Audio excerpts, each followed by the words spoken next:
According to the FBI, hate crimes in America targeting Muslims or people who just appear to be Middle Eastern surged in the aftermath of 9/11. There is this cloud, with the hate crimes, with the profiling, with being rounded up. Again, I think this illustrates the power of film, that in spite of the reality, in spite of the material that we know to be true, we still embrace the mythology. The mythology is still a part of our psyches. Stereotypes take a long time to wither away. And for many of us, we're comfortable with our prejudices. We don't want to change. We've grown accustomed to this face.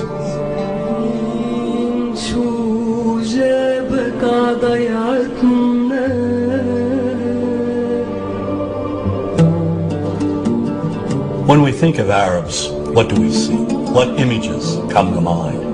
Do we see actual people? People who, despite real cultural or geographical differences, do pretty much the same things that we do. When we think of Arab women, what images come to mind? Do we see women who laugh and play and who adore their children? Women who work in the home as well as outside? Would it come as a surprise to know that in many Arab countries, a majority of college students are actually women? What's our immediate image of Arab men? Do we see loving fathers? Men who want to provide for their families? What about Arab teenagers? Do we see them the way you would think about teenagers in other parts of the world? Then there's religion in the Arab world. Do we see it as all-encompassing, dominating everything else? Do we know that even though faith plays a huge role in the Arab world, just as it does here in the United States, that it's also true that much of the Arab world is quite secular? When we think of Arabs and religion, does Christianity come to mind? Do we remember that there are over 20 million Christians in the region who have lived side by side in harmony with Muslims for centuries? To their credit, some filmmakers have shown Arabs and American Arabs in all their complexities. An excellent way to shatter a stereotype is through laughter, through comedy. So we have comedians. Comedians have done this historically. Black comedians, Jewish comedians. So we see Arab comedians doing this, and this is one way to release the tension. My name's on a credit card, true story. Guy behind the counter picked up my credit card, sees the olive card, looks at me all weird. He's like, hey buddy, what kind of name is, that?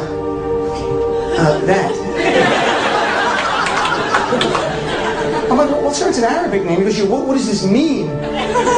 So I'm like, well, translate it to English? It means peaceful, friendly Arab? But he's not happy because, what Arab country is your family from? So I the most peaceful, popular one that he would like. So I'm like, we're from the same Arab country that Aladdin is from. To his credit, Michael Moore in Fahrenheit 9/11 in the DVD includes a scene with this comedy coming out. My name really is Ahmed, and I can't fly anywhere. All you white people have it easy. You guys get to the airport like an hour, 2 hours before your flight. It takes me a month and a half.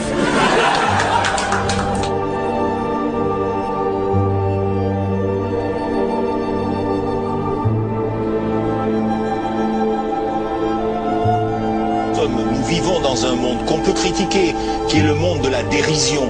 Vous le savez bien, et dans les médias, je dirais le monde de la dérision, on se moque de tout. Le fait que ça se fasse me satisfait. Parce que ça veut dire que nous avons, qu'on est libre. Peu à peu... Il faut qu'on soit beaucoup plus sage que ça, qu'on rentre pas dans ces provocations. Et c'est pour ça que... C'est l'autocensure, ça, Jamel. Tu comprends ce que je veux dire? Si on commence à pas faire de dessin pour pas choquer les musulmans... Non, c'est-à-dire que... Pour moi, c'est de l'autocensure. C'est la liberté d'expression. Pour moi, la liberté d'expression, la liberté d'expression et le respect font partie, sont mariés ensemble.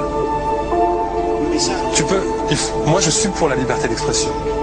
Mais si je vais blesser une personne, pourquoi blesser la personne? Non, mais si moi j'ai envie de faire une caricature sur Mahomet ou sur un rabbin ou sur Jésus-Christ, il faut que j'ai le droit de le faire. Tu comprends? C'est ça la France. Quand tu sais que tu vas blesser 10 millions de personnes, pourquoi tu vas les blesser? Pourquoi? C'est la liberté, c'est ça. C'est la liberté de...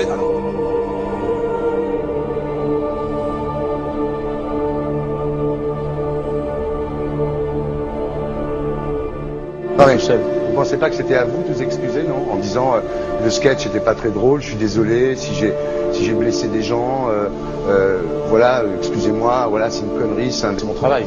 Mais vous referiez pas le même sketch quand même? Mais le spectacle que je fais reprend en grande partie les lignes de ce sketch. Mais il y a un truc que je comprends pas sur cette affaire, c'est qu'à aucun moment vous avez senti le besoin de vous excuser et que vous en avez rajouté. C'est tellement surprenant, c'est tellement inadmissible que j'en suis choqué. Voilà. Dans un pays où on peut parler, on peut s'exprimer. Et là, pourquoi tout d'un coup, sur un sujet, on ne pourrait pas s'exprimer vous savez bien pourquoi on ne peut pas s'exprimer. Pourquoi? Parce que dans ce pays, on a envoyé pendant la guerre des juifs dans des chambres à gaz et que ça crée un petit problème quand même. Vous voyez ce que je veux dire? Dans ce pays, on a envoyé pendant 400 ans des centaines de millions de Noirs. Il y a eu 400 ans d'esclavage. Et pourtant, ça n'a pas empêché Michel Leb de faire un sketch qui m'a fait marrer. Où il faisait un noir et à la fin, il faisait un singe. Et en parlant des narines, en parlant des lunettes. En tout cas, lui, il n'a pas été interdit d'exercer son travail. Il a même eu la Légion d'honneur. Quelqu'un qui a toute sa famille qui a été exterminé dans un camp de concentration et qui voit quelqu'un à la télé qui dit Israël. Vous vous rendez compte? Je sais pas. Mais on peut pas. Il y a des moments où même si on connaît les gens, même si on les a invités, on leur... Et c'est pour ça que... C'est l'autocensure, ça, Jamel. Tu comprends ce que je veux dire? Si on commence à pas faire de dessin pour pas choquer les musulmans...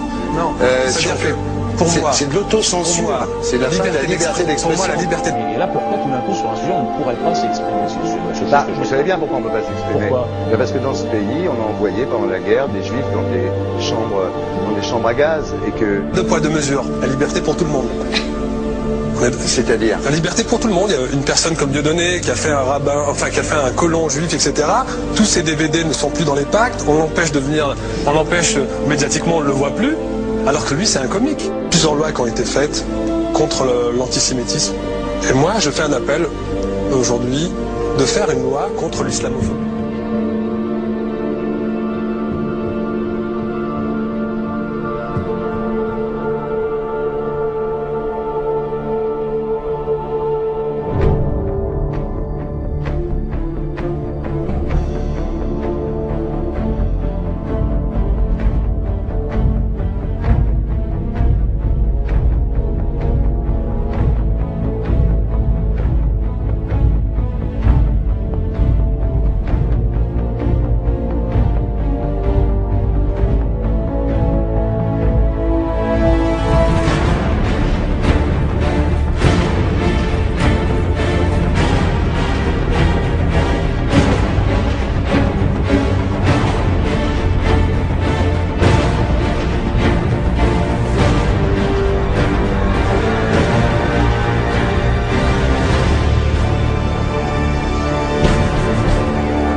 Don't think you